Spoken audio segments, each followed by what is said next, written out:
So I think most people would agree with me when I say that there are a lot of amazing and fantastic villains when it comes to anime. And in my opinion, one of the most important things when it comes to villains is how you introduce that villain, because essentially it can set the bar of what to expect from that character throughout the rest of the series.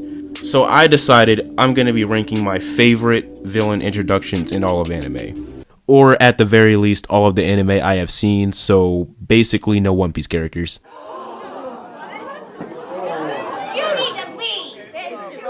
Now, coming in at number 10, I have Grimmjow's introduction.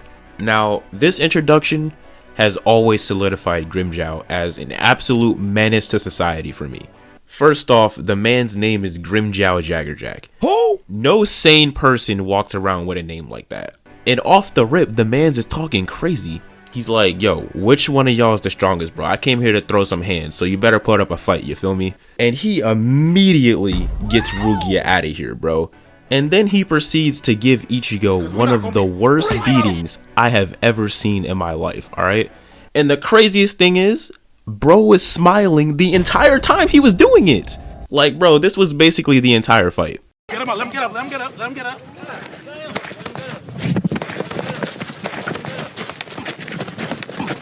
Fight back! Fight back! Fight back! Fight back! And at the end of the fight, Ichigo ends up hitting him with a Getsuga Tensho, which, I'm not gonna lie, in my opinion, this is like a top 3 Getsuga in the series, bro. This scene was amazing. But yeah, he lands this one on Grimmjow, right? And bro is still smiling, bro. He's like, yeah, I didn't know you could do that. I need more of that. This is about to be fun. And Tozen ends up stopping the fight, but bro, come on, dog. The damage has already been done. This man just straight up washed Ichigo and then left. So for me, I gotta put this at number 10. And coming in at number 9, I have the Akatsuki's introduction, aka Itachi and Kisame pulling up in the Leaf Village. Now, this intro for me does 2 things well. 1, it introduces the Akatsuki into the story. And 2, it just shows how cool Itachi is. By this point in time, we know Sasuke has an older brother and that he supposedly wiped out the clan. So when you see Itachi's Sharingan for the first time, you already know that this man is a huge threat. And from here, Itachi and Kisame just straight up wash Kurenai, Asuma, and Kakashi. And mind you, this is back when like Jonin level characters were actually relevant. And so after doing this, they end up tracking down Naruto, right? And Naruto realizing that he's screwed, the man tries to summon Gamabunta, right? And Kisame's just like, yeah, we're not doing that today. Which, I'm not gonna lie, looking back on it, imagine bro actually did summon Gamabunta. He literally would have killed everyone in this village, or at the very least, everyone in and around this building. Like, bro, do you know how big Gamabunta is, bro? It literally would have been like Eren transforming in Marley, but 10 times worse, bro. Like, honestly, bro, it's probably a good thing Kisame stopped him from doing this. But then after this, you know, Sasuke pulls up, right? And he just straight up charges at Itachi with a Shidori. And this man literally flicks it away with one hand. Now, I'm not even gonna lie to you, bro. When I first saw this, I 1000% thought this man was the final villain. Because ain't no way you just flicked away a Shidori with one hand. And now they do end up running away after this, but bro, that does not take away the impact that they left.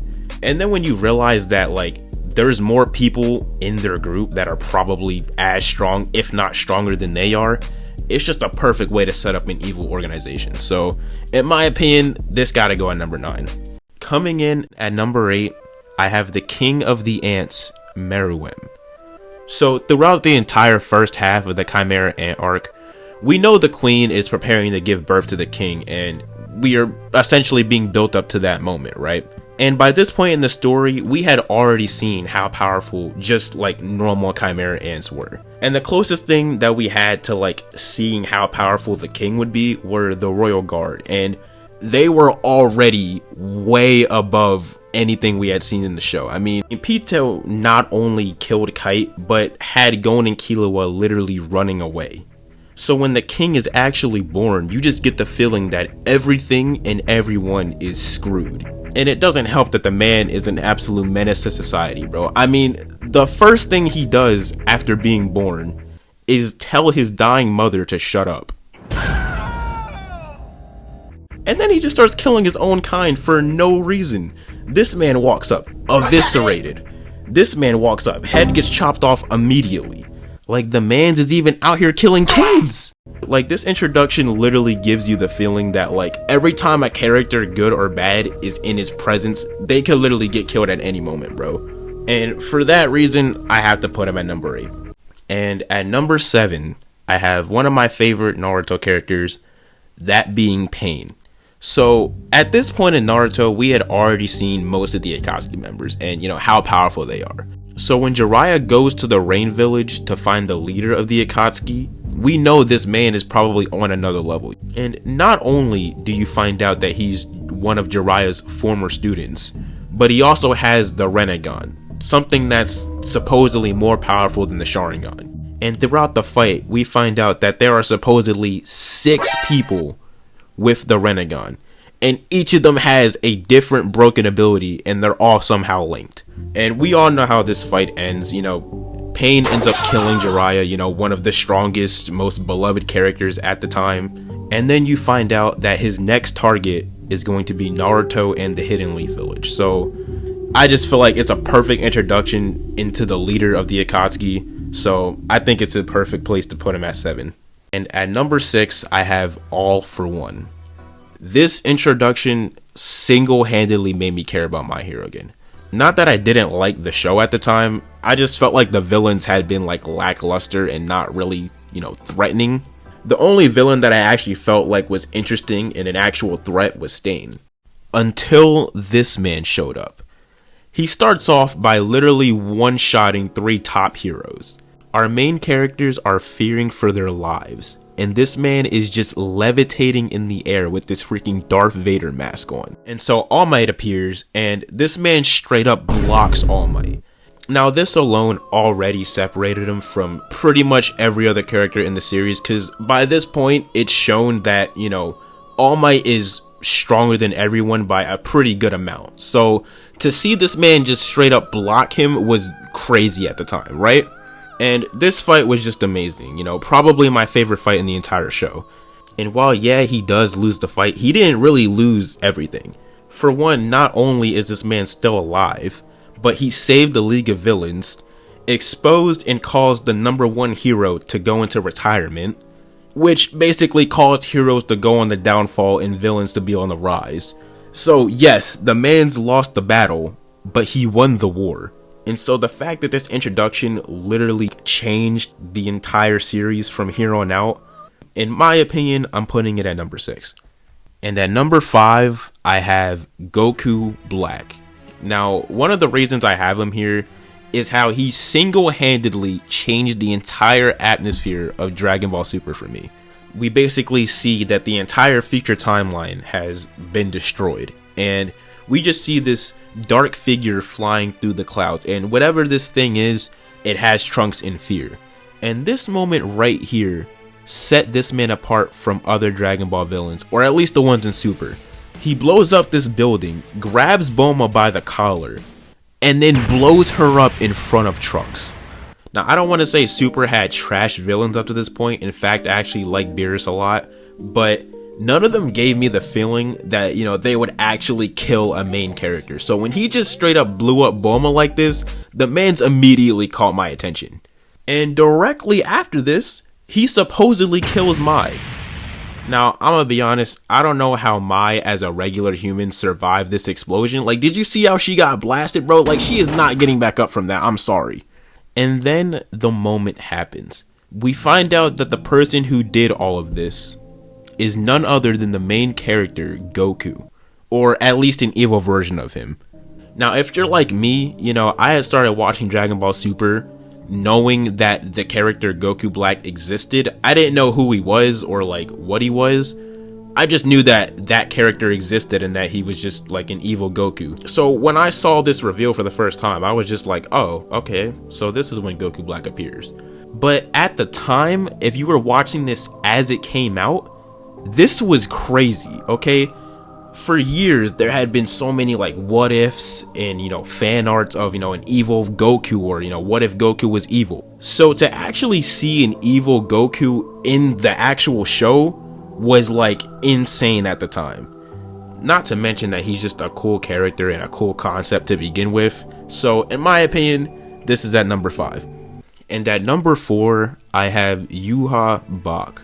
Now, what makes Yhwach's introduction so good for me is his invasion of the Soul Society, which is an insane feat in itself, but for me, it's the way he went about doing it. So in the invasion, while he has the Quincy wreaking havoc, the one and only Kenpachi pulls up on him. And Kenpachi is just talking crazy. He's like, yeah, these people you sending me, they was trash. I'm not gonna lie. I need somebody strong. I need a challenge, bro. You look like the leader. I'm trying to scrap. You feel me? And Yhwach just looks at him. He's like, all right, bet. And so they start scrapping and the camera cuts away, right? And when it cuts back, he has this man Kenpachi in a chokehold. Like, bro, he literally off-screens Kenpachi. And if you watch Bleach, you know why that is a crazy feat. So after this, Yamamoto pulls up on him. And I'm not gonna lie, Yamamoto cooked him, alright? Literally chopped that man in half. But it turns out, this wasn't actually Yhwach. This was just somebody cloned as him. And so the real Yhwach appears, and not only does this man steal his Bankai, but he cuts him in half. And so finally Ichigo pulls up, and he's like, yo, are you the one that destroyed the Soul Society? And Yhwach's like, yeah, what you gonna do about it? And then this man proceeds to wash Ichigo, bro. Nobody is safe, bro. The man straight pulled up to the Soul Society, beats the 3 strongest people, and then just dipped out like nothing happened. So yeah, this man's at number 4. Now at number 3, I have the Colossal and Armored Titans introduction.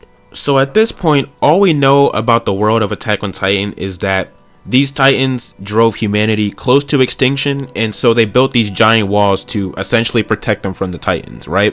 And from what we see of the scouts after they went outside the walls, it's safe to assume that if you see a titan, you're most likely dead. So when the Colossal Titan appears and is looking over the wall, immediately your attention is hooked. And so he kicks a hole in the wall, killing, bro, I don't even know how many people, which essentially allows the normal titans to walk through the wall, and they start wreaking havoc.